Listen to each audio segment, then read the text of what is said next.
Zoo-wee mama, how's it going everybody? I'm here today to talk about the very exciting new card coming to Marvel Snap. We are talking about Scarlet Spider. So I'm going to go over how he works, some of his best synergies, the pros, the cons, give you 3 deck ideas that you can try right when he's released, and just give my overall thoughts if I think he's going to be worth it or not, because some people are pretty hyped for this card. Some people think he might be a bit clunky, so we're going to have to look into that. He's coming out September 24th alongside Scar and White Widow. So Scarlet Spider, exciting ability. He's a 4-cost, 5-power card with Activate. Add an exact clone of this to another location. Now, important to note, the clone does not also have the Activate ability. Okay, the clone has no ability. You can see it on the right here. It just says roses are red, spiders are 2. It's like all the other no ability cards where it just says, some random quote.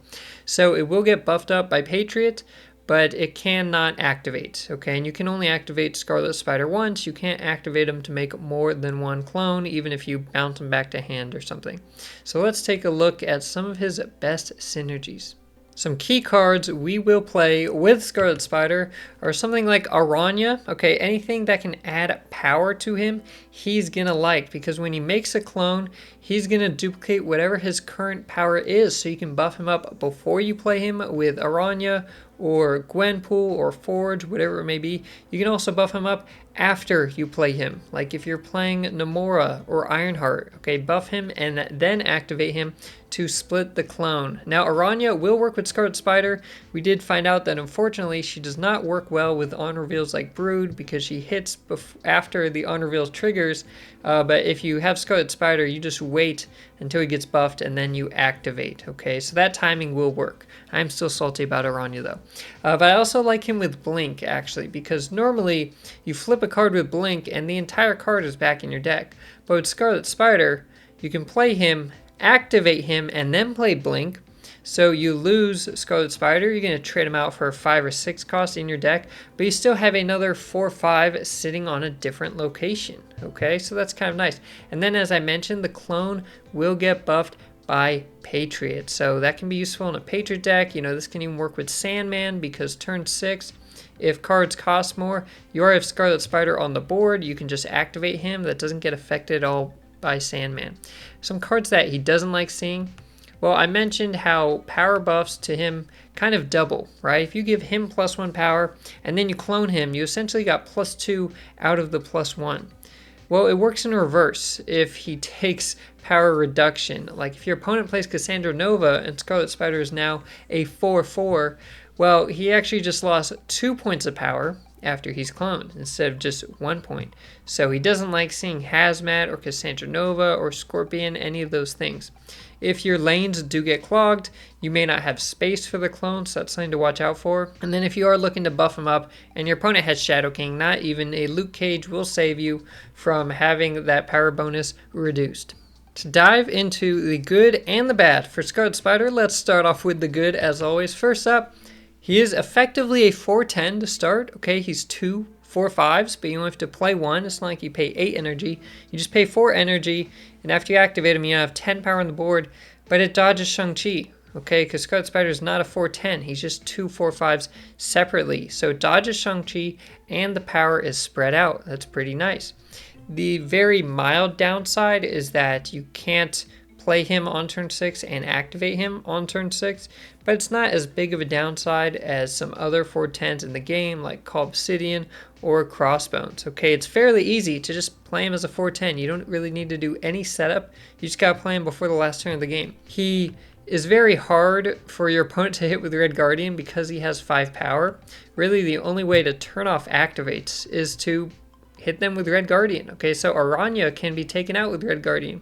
Scarlet Spider, unless he's the only card in the lane, that's very unlikely. He does power up multiple lanes once you activate him, but you can always hold out. So often, you don't want to clog your lanes early, because then your opponent knows what power you have and they can just beat you there. With Scarlet Spider, you're playing 2 cards in different lanes, but not right away. Okay, you can always, if you want to, wait until turn 6 to activate him. So even if you know his clone might fill a lane, maybe you played Scarlet Spider on the left and you've got 3 cards in your right location, you just wait to activate him so his clone doesn't fill the lane too early. Okay, so that timing's very nice. And then he does just look pretty flexible. Again, you can play him with no setup. You don't have to buff him. You can just play him as a 4-5 that becomes a 4-10. Or you can plan to buff him a little bit, or you can plan to buff him a lot, or double his power, or do something fancy. Okay, it's up to you, but he's a pretty flexible card. The only downside is that he costs 4. And so when we talk about the bad for Scarlet Spider, 4 costs can feel clunky. Okay, 4 costs, since the Zabu nerf, are in a really awkward spot. It's a pretty bad cost in Marvel Snap. 3 cost cards are really good now ever since the Zabu nerf. 4 costs are weird where they cost a lot. You can only play one of them unless you have some kind of cost discount. You can't play multiple of them a turn. And they're usually not big enough or powerful enough to be like a win condition. Okay, 6 cost cards take up all your energy on the last turn, but they're usually doing something major. 4 costs don't do that. Sometimes they feel clunky, right? They just take up your energy, but they don't go far enough to really make it worth it. So we'll have to see how Scarlet Spider works with the cost, if it feels good, if it feels too clunky. He is also the activate, so you really can only play him on turn 4, turn 5. If you play him on turn 6, you've missed the activate window unless it's a 7-turn game. So you really just have 2 turns to play Scarlet Spider. And the clone does spawn to a random other location. So if you have Scarlet Spider on the left and you activate him, if you have space in the middle and in the right, you don't know where the clone's going to go. Okay, it could go to either the middle or the right. It's going to be a 50-50. That may be annoying at times. Now, multiple buffs, trying to just get a big Scarlet Spider, just hit him with everything. Maybe you want to hit him with Aranya and Forge and Gwenpool, and then after you play him, maybe you want to hit him with like Ironheart and or Namora.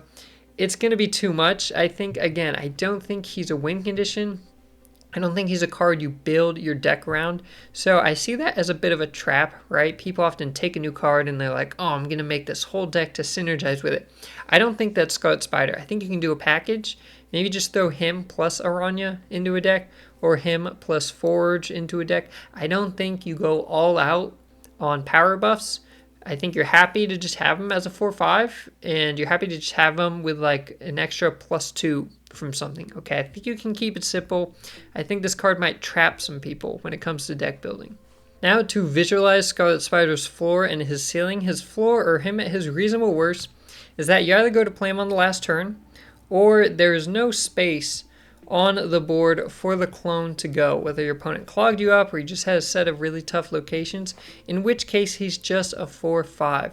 Now, it's still somewhat viable. Okay, it's still 5 power on the board. There may be times, turn 6, you have no better option. You just go ahead and play that, but it's definitely not competitive. Okay, it's just not great on the last turn. In terms of his ceiling, well, his ceiling is that you have one other location full, or maybe you're filling it on the last turn and then you activate Scarlet Spider after. So you know where the clone will go. Okay, so you have full knowledge and you've buffed up Scarlet Spider. So then the clone is also buffed up. So in this case, he's going to be at least a 410, but whatever buff you gave him, you can times that by 2. Okay, if you buffed him by 2, you're getting +4 power value. If you buffed the original Scarlet Spider by 5, you're getting +10 power value. Okay, you just double up the buff. And that's kind of hard to range. It's going to depend what deck you're playing him in. But I don't think it's overpowered. I think if you do buff him up, it's going to take some effort, right? You're going to have to draw the other cards to buff them up, pay their energy, and play them. So you're getting double value out of it. But it's still some setup required. It takes a lot to get Scarlet Spider massive because he only starts with 5 power and he costs 4. It is a lot of commitment. So I think even it has a reasonable ceiling. This is a ceiling that you will see at times when you're playing him, when he works really well in the deck you're using him. I don't think he's going to be crazy. I don't think he's just going to carry you every game, but I think he's going to add some good value. On average, though, I think you can expect that he's just a 4-5. That becomes a 4-10. Okay, maybe he gets one small buff, or maybe you don't even look to buff him up at all, or you didn't draw the buff cards. And the clone does go to a random location. Now, I don't think that's actually that bad. Okay, yes, it is random. You don't know where it's going to go. Some locations are pretty negative. Most locations are neutral, though. most times the clone going to a random location, you won't care which one it goes to, okay, unless you've already like filled the locations. It's still spread out power. It's like playing Doctor Doom. You're just getting 5 power in different lanes. That is nice. So I think on average, this is a competitive card. Even if he doesn't get buffed up, even if you don't know which location exactly the clone will go to. So he's looking pretty good to me on average. This is just my friendly reminder to hit that like button and subscribe to the channel if you have not already, because we cover every single new card release in Marvel Snap.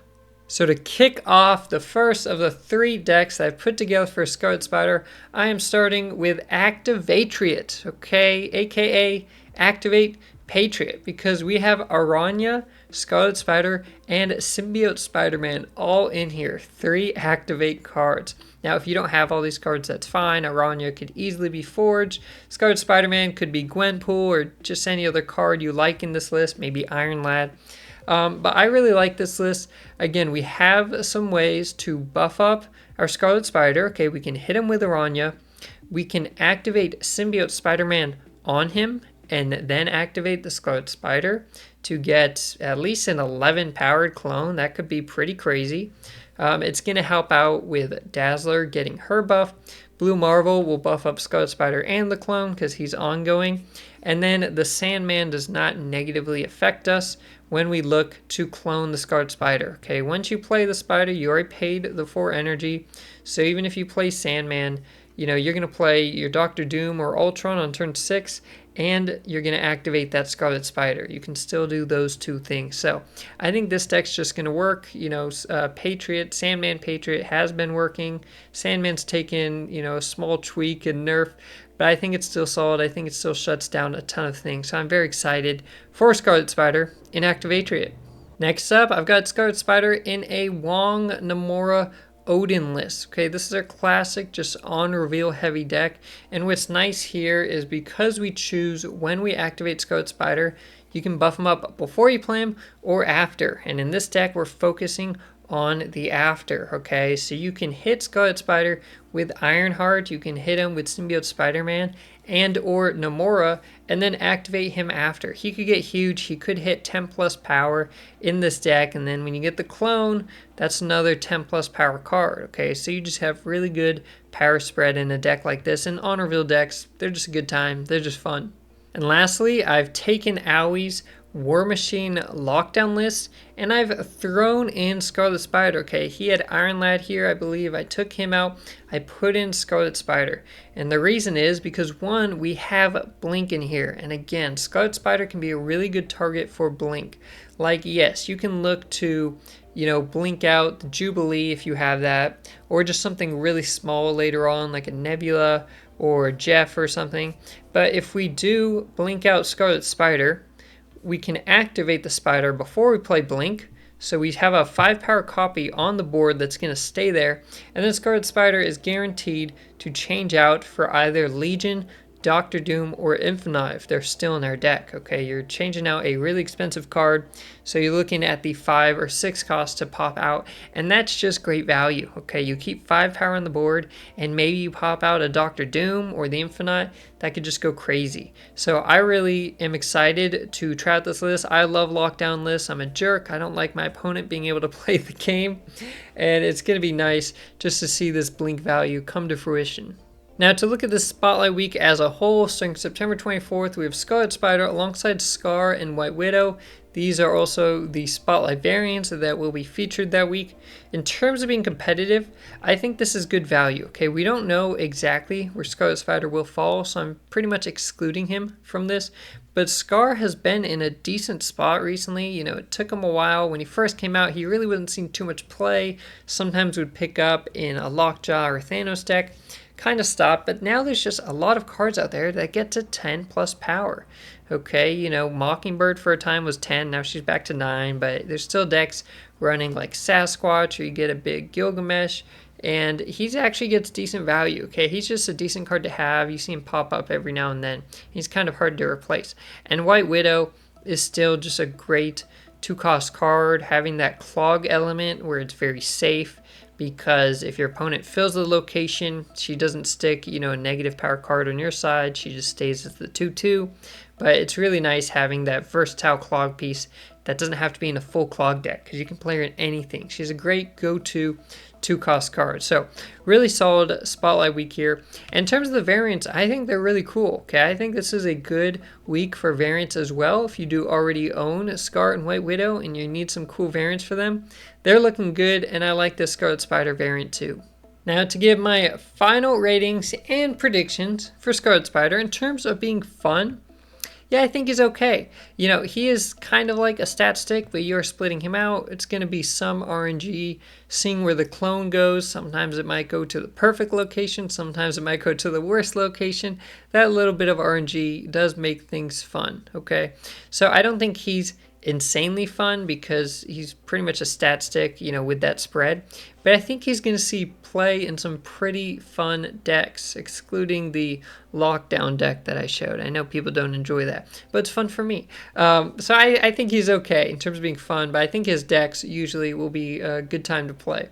In terms of being flexible, I think he's pretty good. As I mentioned earlier, you can look to get extra value on him by playing cards that power him up, whether they're on reveal cards to power him up, or they're activate cards to add to him, or you can just look to play him as a 410 that, you know, fits in whatever you want it in. Okay, so I think he has good level of flexibility. The only downside, the only reason I don't give him 4 stars here is because he does cost 4. Okay, that can be clunky if he's not adding a ton of value.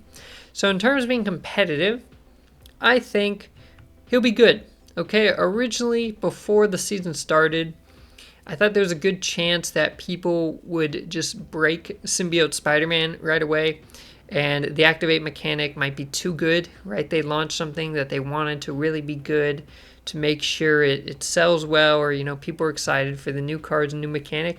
So far, that hasn't happened, okay? This season, no card has come out that has broken the game, and we've had 2 other activate cards come out, and new cards come out. There's also 2 cards that were turned into activate, in Black Swan and Hellcow.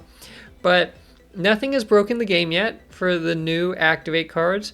And so I don't know if there's anything like that with Scarlet Spider. Originally I thought people could think of something that would just break it and, you know, it would get out of hand too quick because the activate gives you flexibility of choosing when it happens. But I'm not sure it's going to happen.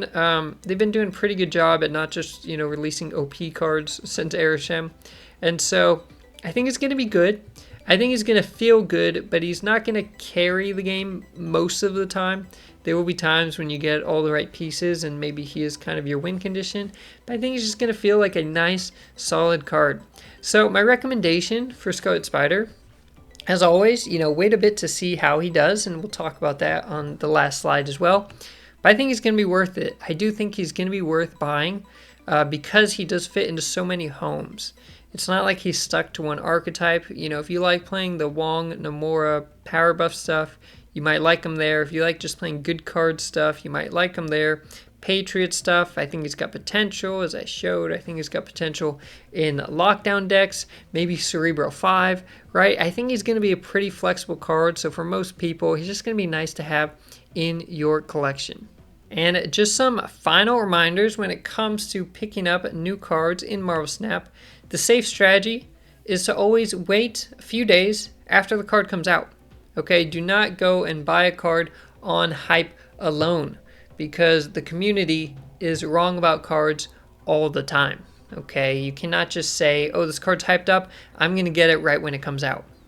And then, you know, be sad that you got it right when it came out and you feel like you wasted your keys because you're not loving how it performs. Okay, if you are going to get the cards that are competitive and you're going to try and skip the cards that aren't competitive, you're going to have to wait and see. You can't just buy it the moment it comes out unless you do need the other cards in the Spotlight week and it's a good week for you already. Okay, this week, if you don't have Scarlet and White Widow and you want to get them, it's going to be a good week for you, even if Scarlet Spider turns out to be a dud.